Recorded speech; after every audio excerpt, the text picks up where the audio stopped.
এবং সেই জামাতের সঙ্গে আরো একটা কথা বলতেছি যে ট্রেন করা হয়েছে পাওয়ারজোর থেকে, টিকিট ভাড়া হলো 800।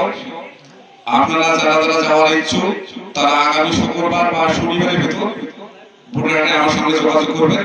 সিট কিন্তু একটা করে সিট যাওয়া আসা 800। আর সেই হিসেবে আপনাদের সবারই দাওয়াত থাকলো, আর যারা ইচ্ছুক তারা হয়তো আমার সাথে যোগাযোগ করেন। আর আজকে এই রহমতিয়া মাহফিলের এরপরে কবর জয়াত দেওয়া হবে। কবর জয়াত দেওয়ার পরে মুনাজাত হবে। মুনাজাতের পরে আপনাদের সবাই তাবারকের দাওয়াত রইল, আপনারা তাবারক খেয়েই যাবেন।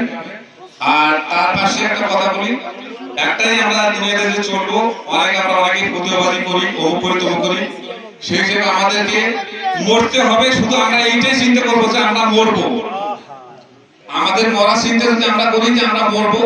কিন্তু আজ কোর্টে কাছারিতে বিচার হয়, সাক্ষী লাগে, শপথ লাগে, তেমনিতে আমাদের বিচার করে জজ সাহেব বা ম্যাজিস্ট্রেট সাহেব বিচার করে। কিন্তু কাল হাসরের মাঠে আমাদের বিচার হবে, আমাদের মাটি হবে রাজসাক্ষী, আর আমাদের দেহের অঙ্গ প্রত্যঙ্গ সবটাই হবে আমাদের সাক্ষী। সেই সাক্ষীরাই আমাদেরকে নরকে দেবে বা জান্নাতে দেবে। সেই হিসেবে আমরা চলাফেরা করতে পারি। আমরা আসলে সকল বিবাদে জড়াবো না, আমরা বিবাদ করবো না, ভাইয়ের মতো বসবাস করে থাকবো।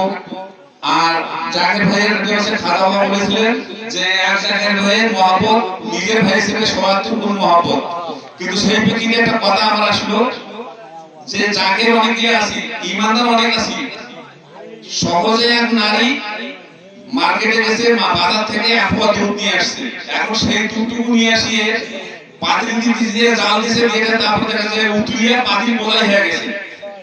পাতিল বোলাই হয়ে গেছে, এখন পাতিল বোলাই হওয়ার পরে জাল থাকার কাছে পাতিলে এতটুকু দুধ নাই।